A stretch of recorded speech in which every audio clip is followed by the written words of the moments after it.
Whisper of the Crimson Lotus. A forbidden tale of love and destiny unfolded in the ancient kingdom of Xianglan, where jade mountains kissed the heavens and rivers flowed like silver veins.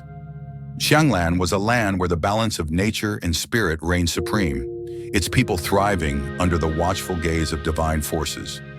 Legends whispered of magical relics hidden within its borders, each imbued with unimaginable power and equally devastating consequences. The kingdom's history was interwoven with tales of valor, tragedy, and the eternal battle between light and shadow, with one legend standing out among the rest: the legend of the Crimson Lotus. Amidst this mystical backdrop lived Liu Yan, a humble scribe in the remote village of Yunhe. With ink-stained fingers and an insatiable curiosity for ancient lore, Liu Yan led a life of quiet obscurity. He spent his days transcribing sacred texts and decoding forgotten languages, often losing himself in words' intricate beauty and meanings. Yet there was an aura about him, a subtle mystery woven into his being.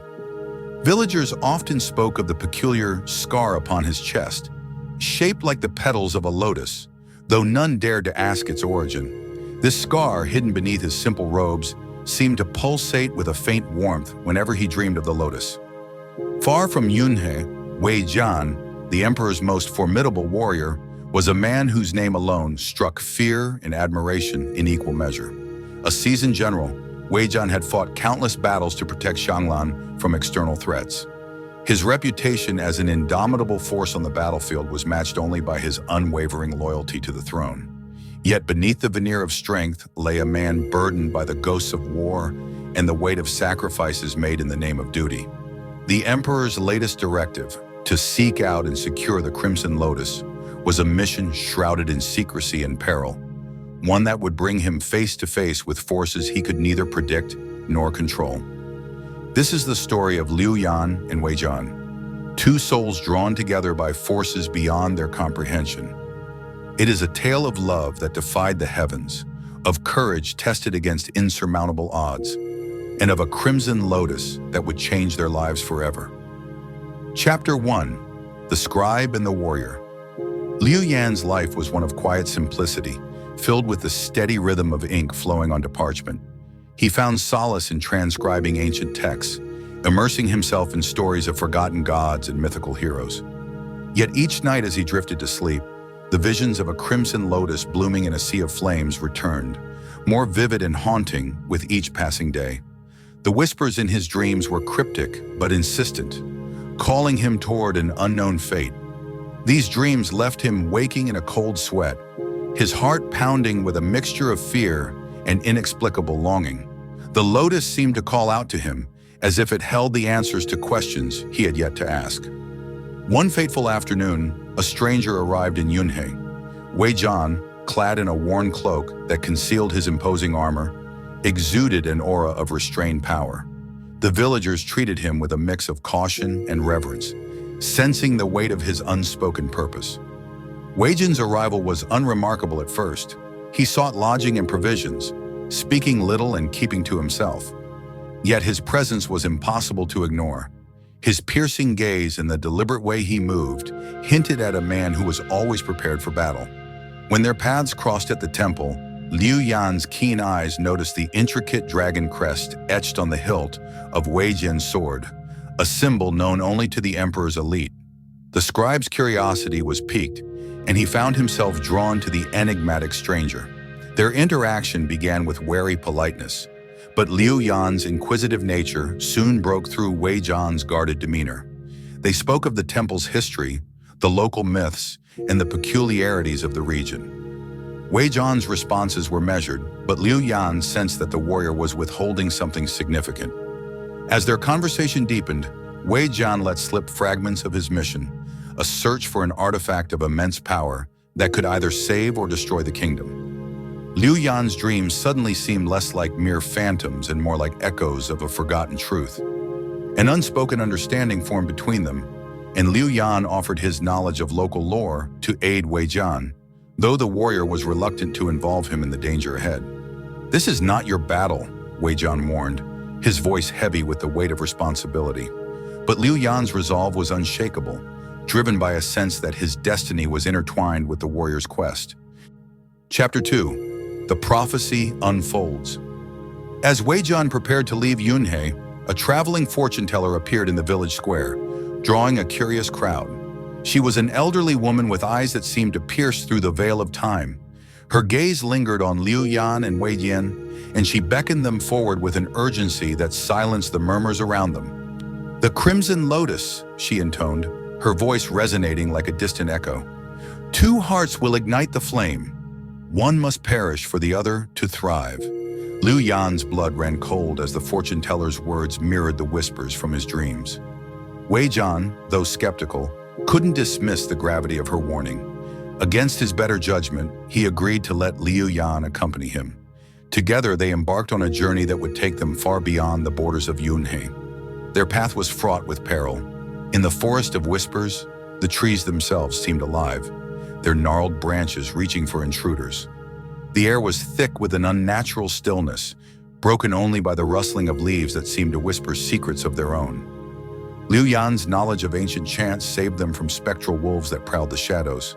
The creatures, their eyes glowing with an otherworldly light, were drawn to the mark on Liu Yan's chest, as if recognizing him as the key to the Crimson Lotus.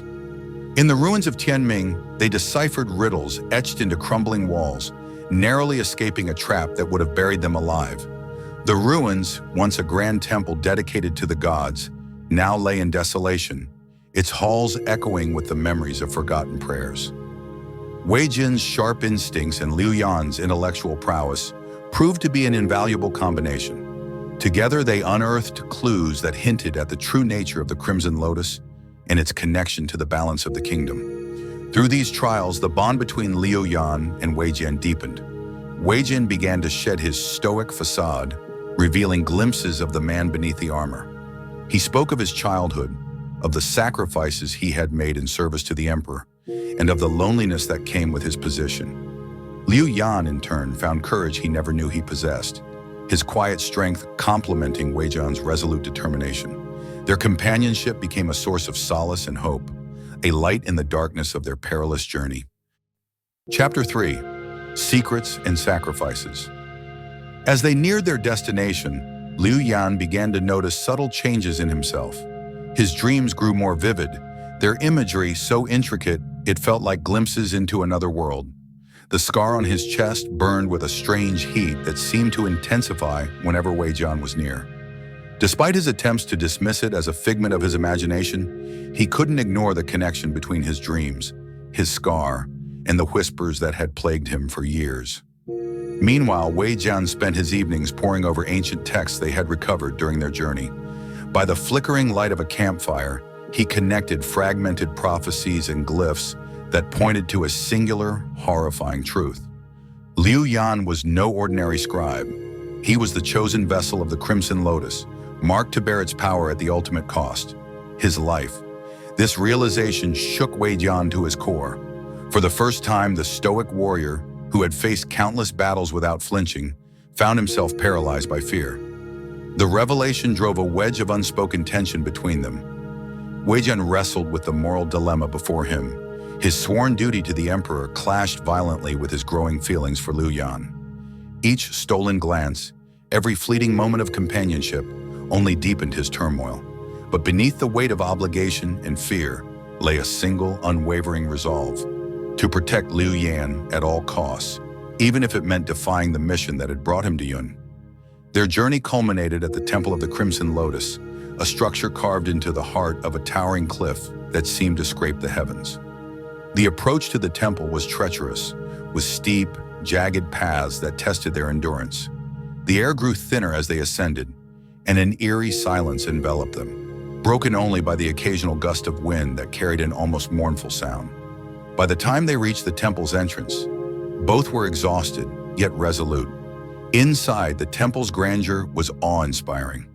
Massive columns adorned with intricate carvings of blooming lotuses lined the cavernous hall, their petals shimmering as if imbued with life.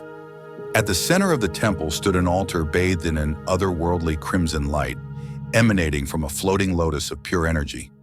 Its beauty was both mesmerizing and foreboding, a stark reminder of the immense power it held. As they stepped closer, the spirit of the lotus emerged, a figure of ethereal beauty, wreathed in an aura of crimson and gold.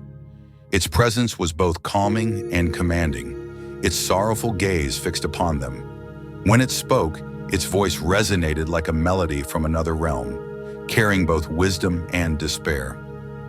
The Crimson Lotus's power is not easily granted. Its awakening demands a sacrifice, one that cannot be undone. The weight of its words settled heavily over them. Liu Yan's heart raced, but his expression remained steady. "If it is my destiny," he began, his voice firm despite the inner storm raging within, "then I will see it fulfilled. The lives of countless others must outweigh my own." Wei Jian, however, could not accept such an end. He stepped forward, his tone urgent and pleading. "There must be another way. Take me instead. Spare him." His hands clenched into fists, a silent testament to the depth of his desperation. He turned to Liu Yan, his eyes filled with a vulnerability he had never allowed himself to show. "You are more than just a vessel. You are everything." The spirit regarded them both, its expression inscrutable. "Your love is true and your intentions noble. Yet the laws that bind this power are absolute. Only the marked can bear its burden." A tense silence filled the chamber as the enormity of their situation became clear. Liu Yan placed a hand over Wei Jian's, his touch grounding the warrior in that moment. "Wei Jin, you have given me courage. Let me honor that by doing what must be done." Wei Jin shook his head, his voice breaking. "There has to be another way. If I can't protect you, then what was all this for?" Their shared anguish seemed to resonate within the temple, the crimson light pulsing in response. The spirit watched them, its sorrow deepening. "Sometimes the greatest love is in letting go. Yet I see within you both a bond that defies the very fabric of destiny." It hesitated, as if weighing a decision it had no right to make. "Perhaps there is a way, one that has never been attempted." Hope flickered in Wei Jian's eyes, though it was tempered by doubt. "What do you mean?" "A merging of soul," the spirit explained. "To share the burden of the lotus's power, you must become one in essence. It will bind you for eternity, but the pain will be immense. Few could endure it." Without hesitation, Liu Yan stepped forward. "We will face it together." Wei Jian followed, his resolve matching Liu Yan's. "Whatever it takes." The spirit extended its luminous hands and the ritual began. Crimson and gold light enveloped them, their bodies and souls drawn into an ethereal realm where time and space seemed to dissolve. Memories, fears, and emotions intertwined, creating a tapestry of their shared existence. The pain was excruciating, as if their very beings were being unmade and reforged. Yet amidst the agony, there was a profound clarity, a realization of the depth of their love and the strength of their bond. As the ritual reached its climax, the lotus's energy dispersed, rejuvenating the land and lifting the shadow that had threatened Xianglan. Liu Yan and Wei Jian collapsed to the ground, their breaths shallow but synchronized. When they opened their eyes, they saw the changes within each other, an unspoken understanding, a unity that surpassed words. The spirit's voice echoed one final time. "You have rewritten destiny. Go forth as guardians of this balance." And with that, it faded, leaving them alone in the temple's radiant silence. Though exhausted, Liu Yan and Wei Jian found strength in each other.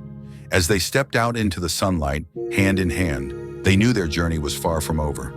But they also knew they would face whatever came next, together. Climax. The lotus dissolved into a cascade of radiant particles, its energy dispersing across the land like a rejuvenating rain. The forests of Xianglan bloomed anew, rivers sparkled with a renewed vibrancy, and the oppressive darkness that had loomed over the kingdom dissipated. In its place remained a profound connection between Liu Yan and Wei Jian, an unbreakable bond forged in the crucible of their shared sacrifice. Emerging from the temple, they felt the profound changes within themselves. Liu Yan's scar glowed faintly, a symbol of the power they now shared, while Wei Jian's once steeled demeanor softened, his eyes reflecting a newfound serenity. They were no longer two separate beings but a unified force, their souls entwined in a dance of harmony and balance. In the days that followed, their presence brought hope to the people of Xianglan. Villages devastated by the encroaching darkness began to heal, and the tales of their love and sacrifice spread like wildfire. Scholars and bards immortalized their story in songs and texts, ensuring their legacy would inspire generations to come. Yet amidst the praise and gratitude, Liu Yan and Wei Jian sought solace in the quiet corners of Xianglan's vast wilderness. Together, they wandered the Jade Mountains, finding joy in the simplicity of shared moments. The sunsets, now tinged with the crimson of the lotus, became a daily reminder of the power they wielded and the bond that defined their existence. Their love, tested against insurmountable odds, had transcended the mortal plane. As guardians of Xianglan, they became living symbols of unity and resilience. The spirit's choice had not only restored balance to the kingdom, but also granted them an eternity to cherish what they had fought so hard to protect. Epilogue. Years later, travelers spoke of two enigmatic figures wandering the Jade Mountains, their laughter carried by the wind, as if carried by the spirits themselves. They were said to appear where hope was most needed, bringing prosperity and tranquility to villages touched by their presence. The crimson hue of the sunset, vibrant and resplendent, seemed to follow them as a blessing, a lingering echo of the lotus that had forever changed their fates. Children would stop their games to watch the skies turn red, believing it a sign of the guardian's passage. Legends grew, weaving their deeds into songs and festivals that celebrated the enduring power of love and sacrifice. Farmers spoke of their crops flourishing after the enigmatic pair visited their lands, while elders shared tales of whispers on the wind, carrying messages of guidance and comfort. Some claimed to have seen their silhouettes at dawn, standing atop the highest peaks, watching over the kingdom with a serene, watchful gaze. Their story, though etched in time, became more than a tale of destiny.